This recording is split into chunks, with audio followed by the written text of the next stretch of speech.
to now, let's talk about some strategies we can use to actually teach these skills in your classroom. The first thing we're going to focus on is specifically fluency, but I want to talk about a few comprehension and vocabulary strategies that we can address you can use in your classroom too. I want to model one first. It's called echo reading. So in your feedback folders, you should have this purpley blue passage. Please take it out. You can pass your and just a plug, if you haven't already used the website, Super Teacher Worksheets, do it. Especially when like you're coming up right if you want to send like work home, like homework, it's good because it comes usually with like a passage and then some follow-up questions that the students can read at home with their parents. They don't have that many books. Okay. This stuff right? So you need the purple one. What we're going to do is called echo reading. The passage will be read to you by the teacher. I'm going to model being the teacher. What I want you to do is follow along with your finger and pay attention to how my voice changes. And then after I'm finished reading the passage, we're going to read it together as a class. Everyone ready? Put your finger on the first word. All right. Jen has a brown dog. Her dog's name is Max. Max likes to play with the ball. Jen throws the ball. Max brings it back. Max lies on the bed. This makes Jen's mom mad. She wants Max to lie on the floor. One day, Max got lost. Jen looked all over for him. She walked out to the street and down the street. She yelled, "Come home, Max!" She found Max. He was in her heart. He was happy to see Jen. So now what I want you to do is, as a group, we're going to model reading this together. So you're all my students. Ready for your finger on the first word? All right, friends, let's read it together. Jen has a brown dog. Her dog's name is Max. Max likes to play with the ball. Jen throws the ball. Max brings it back. Max lies on the bed. This makes Jen's mom mad. She wants Max to lie on the floor. One day, Max got lost. Jen looked all over for him. She walked up the street and down the street.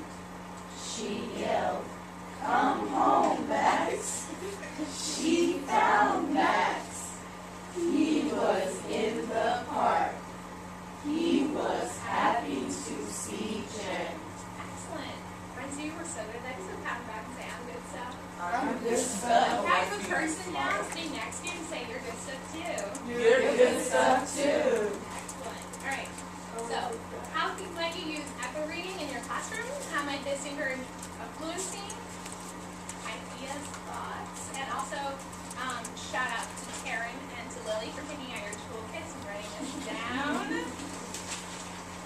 What do you think? A shared read, something you can try in your classroom. Where would it fit? How would you do it? Karen, go ahead. Morning meeting. Well, our morning message, bringing it straight through and having them read it like that.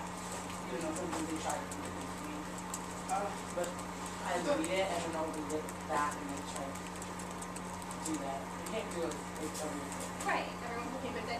Definitely read it along with you. That's something I wrote down in my notes too. You can use in your classroom for your morning message. Alice, would you use an Angela? To, I guess, show the, do kind of a lesson or show the purpose of punctuation. So everybody knows we come to the line to dot. Some kind of elevation in your voice. Excellent. So you use it to teach punctuation and to review how you read with expression. How else might you use this in your classroom? Our literacy block requires shared reading, so I would say that I use it very frequently, but it's really nice because they get to hear you reading something fluently, and then it's also something that you can use for comprehension after like you mentioned, with questions following up the passage, and it also helps build confidence because they hear you read it first, and then they get to read it along with you, so even if it's a little bit challenging for them to read, it's something that everyone can sort of work on together. So like I kind of like this kind of, and it works really well. So with like the images and then the idea of the word next to it, but I want to focus on the image and I take it a finger. And first I'll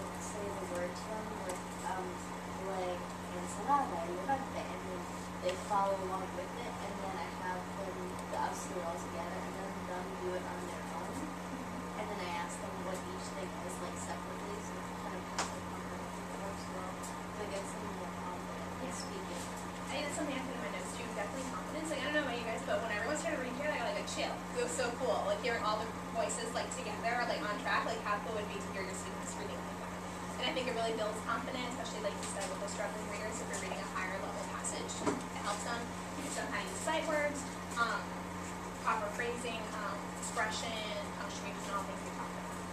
Anyone else have an idea? I think that also a quick way to do it, because I know like passing out a paper to each of my students is kind of like a nightmare, especially if they're on the carpet with 20 kids.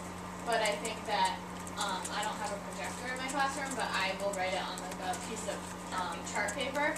And so in the beginning of the school year, I was doing poems that were with the different letters, and that's what we were using for shared reading. And I point with a pointer, and then like a student gets to come up and help us with a pointer.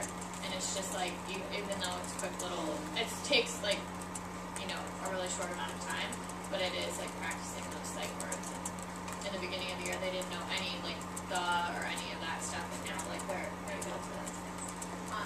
Then before you do your comment, I wanted to add a quick also, like it didn't really take that long, but think of all the things you can. You're really confident in your students, you're exposing them to sight words, exposing them to expression, punctuation, like you're getting all these things, and what maybe took us about 5 minutes to do. So like just like a few 5 minutes a day will really help your students in the long run when it comes to fluency and developing that strength. I was gonna add really quick back to what Lily said, and I realized like I do a lot of chart paper writing or drawing on putting a picture into chart paper also helps because for the more visual kids also they might use pictures and visualize reading. So I try to like draw a picture whatever it is like on chart paper just put it in color and like around it so it helps kind of keep them engaged. If they can't comprehend yet, they use pictures to help. Alright, so this is something definitely to take and write down and take away with you when you go practice those tomorrow. But we're going to talk about some more strategies. Just like in the past few sessions, there's like in your handouts to 7.10, there's going to be all these strategies about fluency. And I want to explain to you kind of how they're organized, and I'm going to share with you some of my own ideas and give you a chance to look at the strategies in the manual. So research shows that fluency programs need to be comprehensive. Basically what that means is that there has to be a balance between direct instruction and student practice. So basically this means giving your students lots of opportunities to practice, interact with text with the purpose of learning how to read fluently. A combination of whole group, small group, or one-on-one instruction would be ideal when you're teaching fluency skills. So the strategies in your handouts are divided like that. Things that would be appropriate for whole group, small group, or one-on-one. But feel free to like modify or change it when you do your strategy implementation sheet. And that's it. So now I'm going to share with you some of my other strategies. The first one, favorite card. So you basically need your toolbox right now. I get excited. You calling me all like Okay. So the first thing, let me just go in order so I can make that. A whisper phone. If you don't have this, I think it's a really great idea. You can also buy it or make it using like that piping. Like Home Depot, you can find it. But what you do with it is students will put it on like so, and then you can hear yourself in the phone. So it's really cool. no way. Yeah, it's cool. And I can pass it around so you guys can try it. Whispering to yourself and hearing you reading a passage like that, giving them, making it a center, like hear a whisper phone timer passage and see how many words they can read in 1 minute or something like that. I think would be a really good way to like build confidence. And also just hearing yourself reading, like practicing reading it loud, building that confidence. So whisper phones. Where did you buy this? Teacher stores. I got them. They were in my classroom when I got here. So. I lucked out, but you can definitely buy them at teacher store. So I'll pass this around if you want to try it. Okay. So we've been discussing a lot about sight words, and Lily mentioned that a lot of our classes had difficulty with any of the sight words at the beginning of the year. Yeah, definitely make sure kids' head. Why? You use these. So I have a whole bunch of different games you can play to practice sight words with your class, even for like those higher level. Oh, whoa. Where did that come from? It's like in my phone. That's like, You stole I just did not steal it. If I stole it, Oh my god. I see that? I would not have brought it back. I did not even know until just now. Well, thank you. So I was wondering, I was like, where is this man shell back? I wanted it today to like just like hold it. They're sticky. Get out of here. Red light. I'm gonna do a one gel bag. 25 cents. playing Learning Your Sight Words. This is like a whole bunch of different games. So first I'm making popcorn words. And so I printed out a whole bunch of sight words on little pieces of, I guess it's supposed to look like popcorn. It's kind of like a cloud. Color's yellow. Oh yeah. And then I laminated them, cut them off, and then so all the words are in this one. Each student gets to play with a partner, gets a bucket. One person takes out a word, reads it, the other person spells it, they get it right, they add it to their bucket. And when they're done with all the popcorn, whoever has the most wins. And they really I'm sorry, can you say the directions in a tiny bit slower? So you have to choose, yeah. My class. Yeah. These students, I think I have this on my computer, if you want me to send it to you. Like the words with all the, put it on post-its again. Letters. Or letters and letter sounds. Letter sound. Like Sarah, I love how you're attacking this student that needs to go Oh, last. this is going. For the class. So one student, I pull it, say I'm playing with David, and I say, spell the word C. It's mine, I keep it. Right, David, your turn. Taking S-O. Did I get it right? And then it's my popcorn, and then David has 0, and I'm winning with 3. Got it? Yeah. My class really liked it.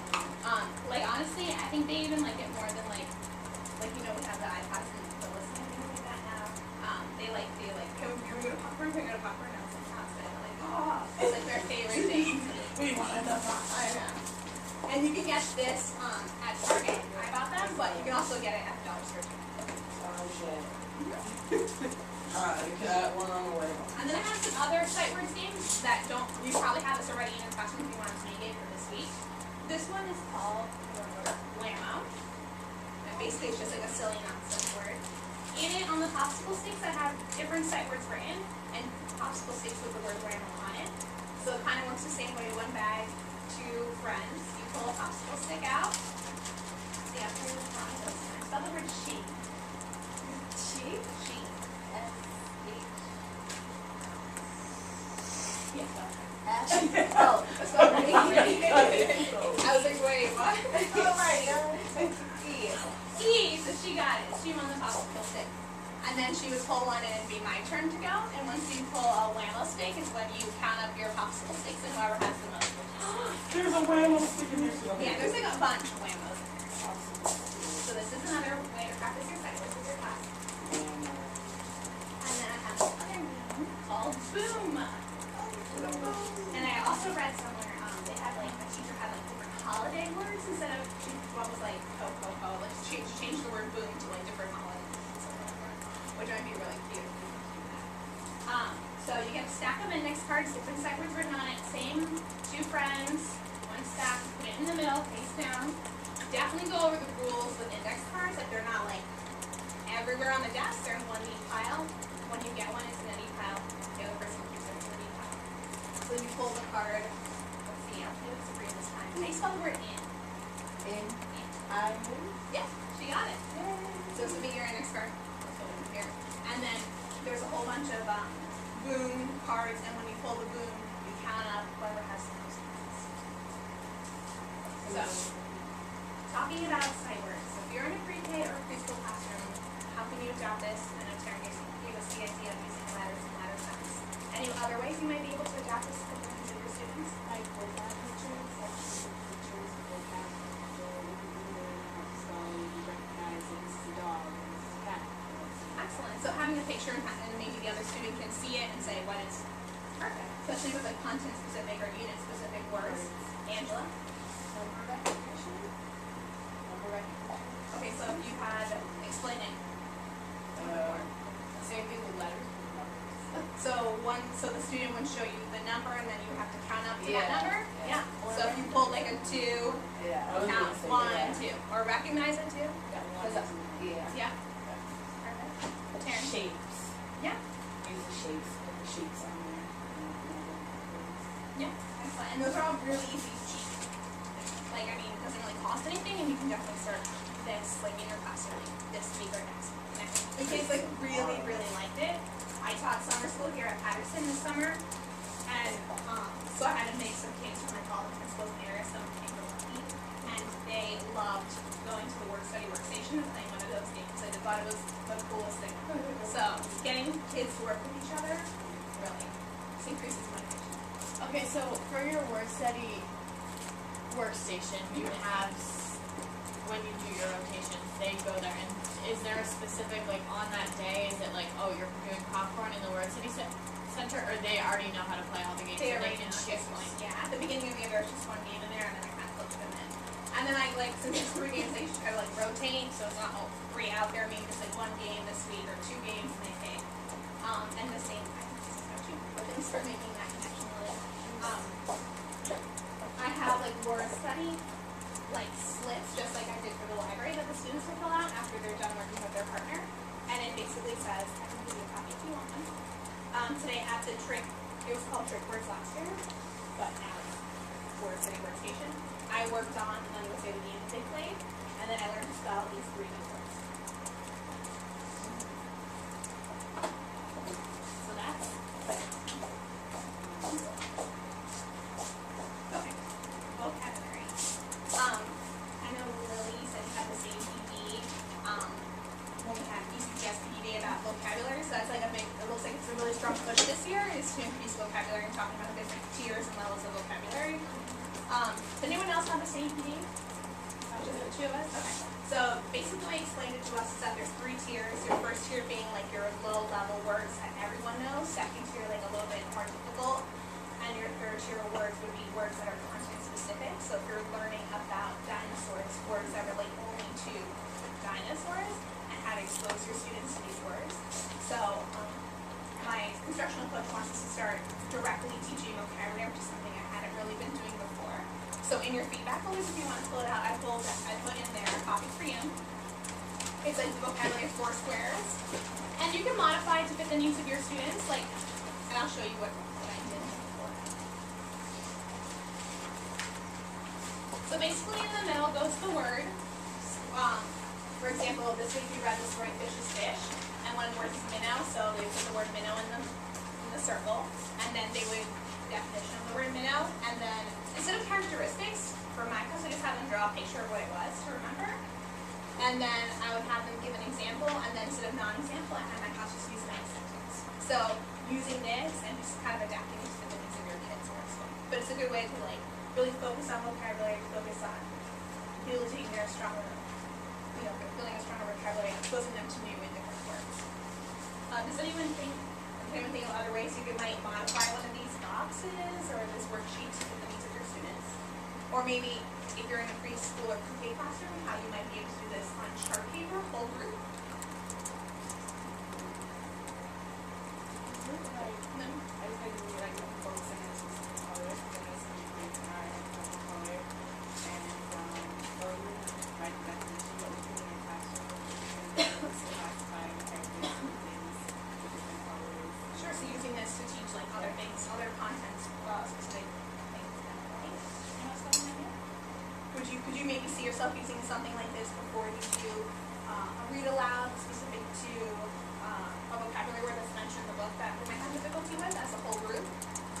Yeah, I think especially with the little kids that might just be easier to do a whole group on chart paper and just getting exposed to like understand those different aspects of what makes a word, what makes them to build their vocabulary and what makes the definition of a word. Sharon, did you want to add something? Yeah, you can always put in the letter there, the characteristics, you can always have them. Sure. Start with the, what they decide. Exactly, like adapting it, maybe using stamp letters. So that's vocabulary. We talked about sight. We talked about the whisper phones. I want to briefly talk about guided reading. And if you're interested, I can definitely do like a much longer demo for you during office hours, like on the New Year, January. So like, let me know if it's something you want me to do, and then definitely. So with guided reading, you're hitting all of those things. You're hitting your vocabulary, you're hitting your fluency, and you're hitting comprehension. So quick rundown of how it works. I have my groups. I have my workstation board. I sit right there with my students, no more than 6 in a group. At the table, when they move to their center, or to their workstation rather, the book that we read last week will be waiting for them there, and they can practice reading it, and while I make sure everyone gets set up, and they sing a song as they move. Smart song? if you're interested, I can send it to you. So they sit and they read. I'm making sure my word study friends are ready, teacher mate friends are ready, my listening station friends are there, library friends are right here. And then I come and we sit and then we review basically quickly what they read, like 1 second, tell me what they learned or what's another vocabulary word you're learning from the story. And then we're going to start with the story that we're covering that week. And has anyone ever been to B and C yet? It's like cost, right? It doesn't. You can get it free through GCPS. But if you can't, I can give you my password. You can just use my login. That's fine. So it's reading A to Z. It's what I use for my guided reading. It's amazing because it has lots of books you can print out. Level, the lesson plans, the vocabulary to teach, the extension activities, like everything is ready. All you do is print it out and read it and break it up into your days. So the way I usually do guided reading is I have 1 book per week. Sometimes I do 2, depending on the level of the students and how. But you know, like if something happened during workstations that day, they're not going to have time, or you know, whatever. So it depends. 1 to 2 stories per week.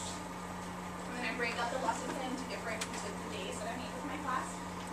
Put all the vocabulary words on index cards.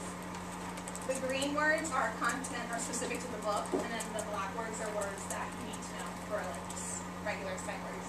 We review them, and then we go through our books. The one without the sticky notes is mine. I have all my questions, where I'm going to stop, what I'm going to address. You know, there. Each student gets a copy of the book, basically. And since we talked about CAP, I've been trying to be really aware of different CAP strategies that I haven't already tried. So instead of passing out the book at the beginning of the year like this, I've been really conscious about giving them like this to make sure that they practice, and flipping it over and then where to start. Then I would also have, every student has a copy of this, which is also in your feedback folder if you want to pull it out. It's my guided reading star. And I printed it out on white paper so you can photocopy it on yellow. And here in each of the points of the stars are different reading strategies that students should be able to practice and use while they're doing guided reading. The first one I always focus on is tracking the picture, the one with the teddy bear. That's the one that you're going to be using, especially if you're in kindergarten or you have some high-performing preschool or pre-K students.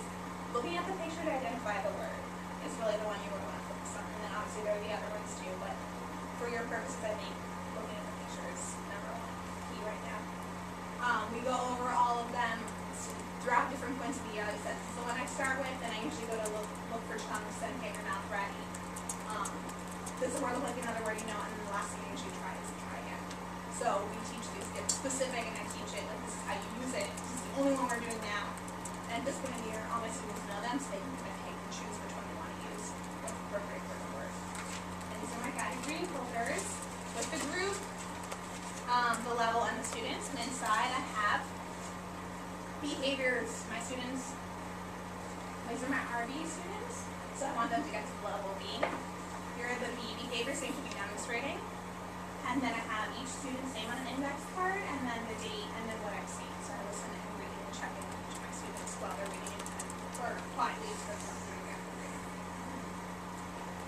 So I can show you all that in much more detail. That was like really quick, lots of information. If there's something you're interested in, let me know. I'd be more than happy to. Because guided reading is like the most important thing in first grade. For me, it's like I need to do this every day. Like if something happens, you have an assembly, whatever, they need to be reading with me at books at their level. They need to be working on their strategies. My goal is to get them to I, to J, so when it comes 2nd grade, they're ready. They're not struggling. They know how to read a 2nd grade level book. Why is that a goal? Why? Because so without reading, like nothing else. Like when you get to 7th grade, if you can't read, the teacher won't give you reading the math test out loud to you anymore. You're going to be really struggling when it comes to everything else. So it's my most important thing that I always focus on. It's like, this can never get cut from my schedule out. Yeah. So were you talking about the IJ, is that's the 2nd grade, like that's if they're on grade level, that's where they should be? By the end of the year, proficient for 1st grade is considered the I, but like I've been like my class pushing them to like, what level are we working toward? J, you know, so to get them like I is great, but why not let's push ourselves to get to like a full 2nd grade level for reading by the end of the school year. Alright, so I hope you can all use the strategies. Alright. One last thing I want to show you. Oh, go ahead. Question, is that the very knowledge? Yeah. For the non-examples, if you put things not related to one of these words, Exactly. Things that would not, or say the word was like dinosaur, what would not examples like dog, cat, chicken? Okay. So if you were doing it at a, UK level. Sure. you do it letters, words that start with, say the letters P, if it was in the word, Yeah. Or you can ask, like I said, like I usually just adjust those different boxes for different the needs of my students. Like I don't usually do the non-examples, I usually just say like sentence. And here is my comprehension story elements chart. It's a hand. And then we talk, one of our standards this unit for my first graders is story elements, understanding character setting, beginning, middle, and end. So we talked about all these individually, and then we wrapped it up and talked about on your hand how you can remember if you're retelling a story, if you're summarizing a story, if you're thinking, did I understand it? What did I learn? You're gonna look at your hand and think, characters, setting, beginning, middle, and end. I do that all the time. So obviously characters, and then so when they retell, they summarize, they explain. When they fill out their library center slips, workstation slips rather, after they do that, I want them to make sure they're looking at their hand and thinking, did I get the characters? Did I get where the story took place? Did I talk about the beginning? Talk about the middle? Did I talk about the end? Any other questions? You feel like you have a lot to offer this week? Paragraph. Good.